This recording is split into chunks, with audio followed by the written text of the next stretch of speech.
What up? It's another podcast episode of Chasing After Christ. This week, you already know, we're talking about miracles of Jesus Christ. Courtney, you want to start us off? So, in the Gospels, there was a record of over 35 separate miracles. That's a lot. It is a lot. It's a lot.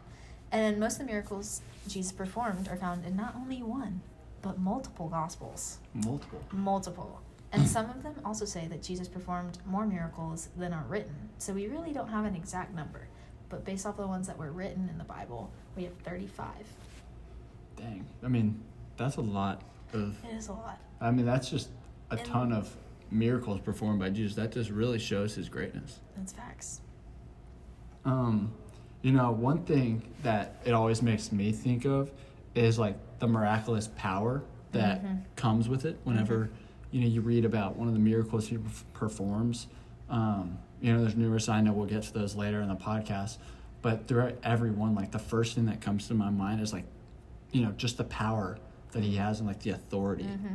And it's not like he just performed miracles on like alive people. Like he raised people from the dead.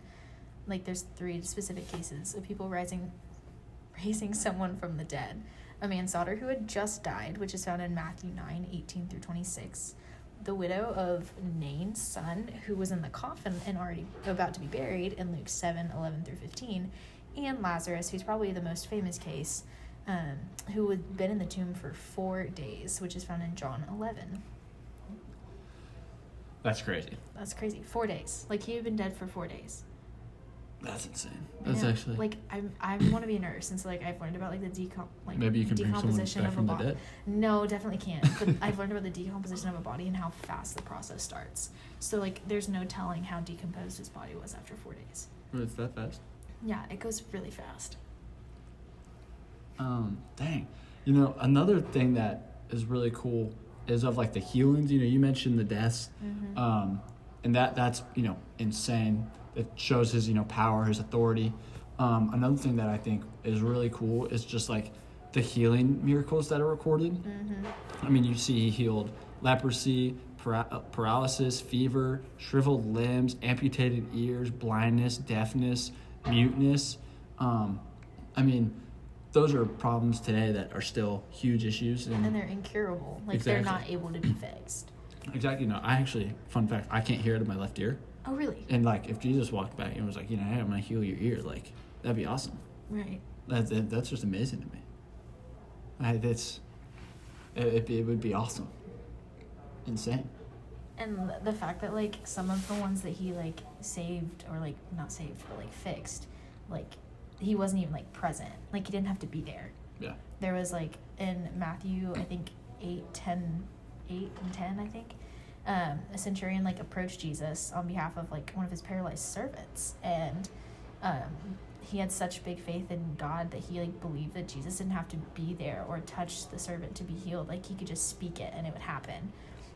So there was like no need for him to be there, and Jesus was like marveled at that guy's faith, and so he did what he was asked, and he healed the paralyzed servant even though he wasn't even there.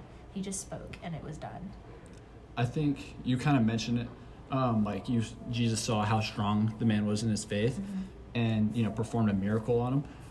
And I think that kind of comes hand in hand with our everyday lives now. Yeah. Is when you're strong in your faith, when you follow the commandments, when you read the Lord's word and you bear good fruits, like it really shows you like if you are strong in your faith that the Lord provides. And so although Jesus performed a miracle, I don't think I'm gonna get my ear fixed, like. That probably won't happen. Right. But I'm blessed every day. Yeah. I wake up every day in a great bed in a great house. Yeah.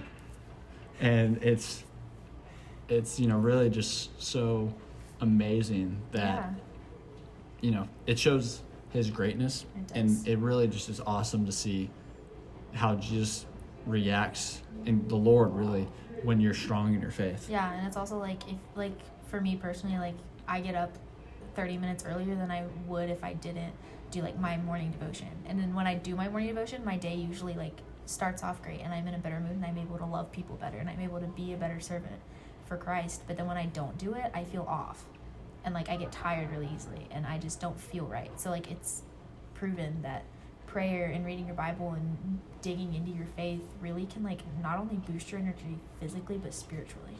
I 100% agree with that. I'm on the same exact boat.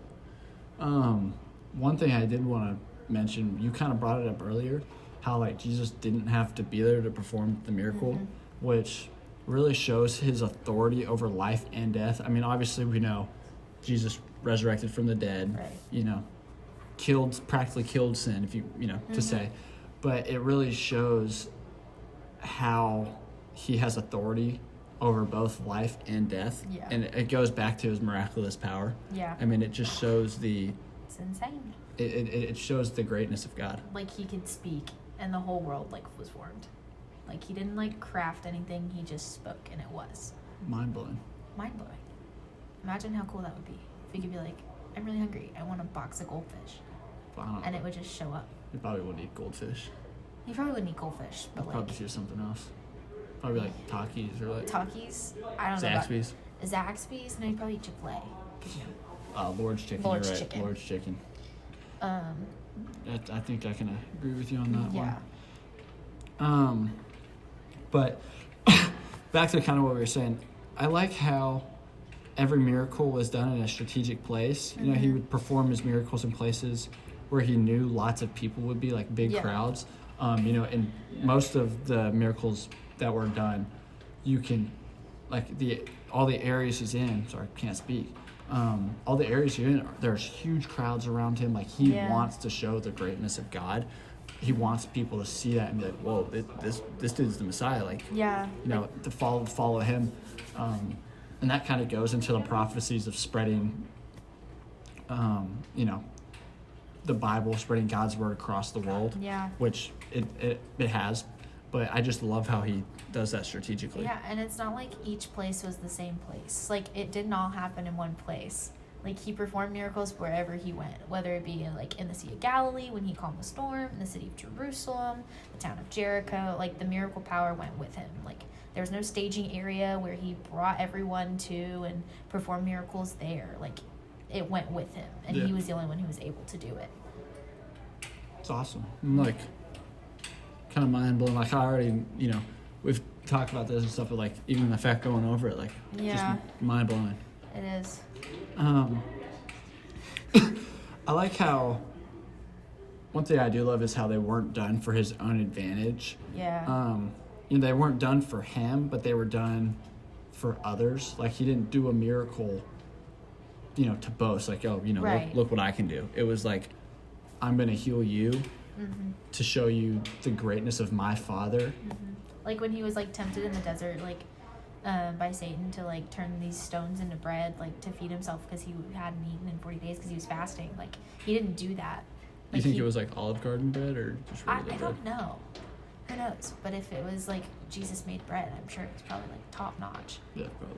But like he I didn't. kind of knocked you off topic there. I'm sorry. That's okay. That's okay. It happens. And and so like he didn't do it for himself. But then like when it came to like when he was on, I think it's Mount Sinai, where he's like feeding the 5,000. Like he turned this little boy was lunch of like I don't remember how many loaves, but it was like 2 fish and like 3 loaves of bread. Like he turned that into enough to feed 5,000, and it wasn't just 5,000. It was like, actually I've read. it was close to like 25,000. Yeah, I've read things where it because was the like five- way more. The 5,000 was just counting the men. Yeah. Because back then the women and the children weren't really counted when it came to crowds. Which yeah, So it's you gotta 5,000 men, and then when you count the women and the children, think there was at least 15,000 there. a lot. If And not he more. took that small little boy's lunch and fed everybody with it. But when it was because they were all hungry. But when it came to his own hunger, like he didn't perform a miracle to like help himself.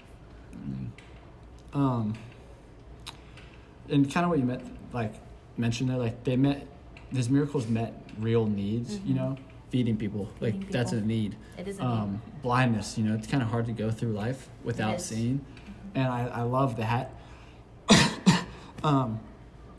Because, you know, it just shows again his power. Like he's not boasting. He's Yeah. not doing these things for his own good. He's doing it for our good and for the good of his Father to spread the word.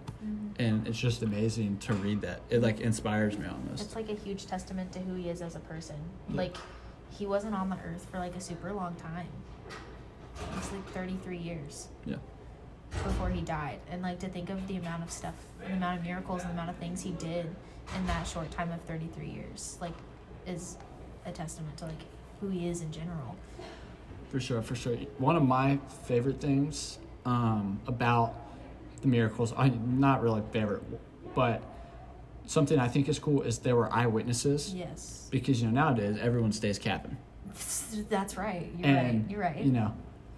It's if social media were a thing, like back in that day, you'd have Instagram videos like it was a school fight. You know what I mean? Right, exactly. How fast that spreads. Oh, yeah.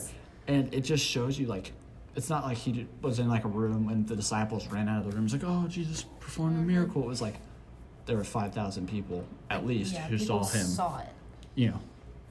make food out of nothing. Right. Like, it was huge crowds of people when he healed a blind man. Like, it's not like no one was there. And I think that's just awesome because we've mentioned it, a few times over and over, but it just shows how he's trying, like, intentionally trying to spread, the Lord's word, which, is one of the prophecies filled in the Old Testament. God says that his word will be in all four, in both hemispheres. Yeah, both hemispheres. And you can, I said 4. I don't know why I said 4. I don't know why I said 4 either. Nah, I don't know. I got what you were saying. But he says it'll be in both hemispheres on every continent. Right. And now you look nowadays and it's spread all over the world, and it's practiced. It's the biggest religion in the world. I mean, it's amazing.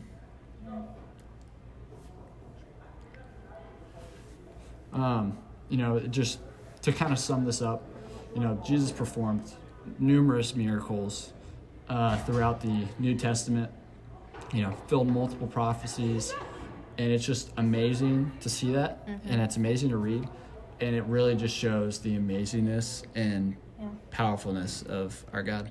Yeah. So for more information about this subject, about miracles, go to our homepage of our website, click the topic of miracles, and you'll be taken to the page with more information about this topic. Thanks again for listening.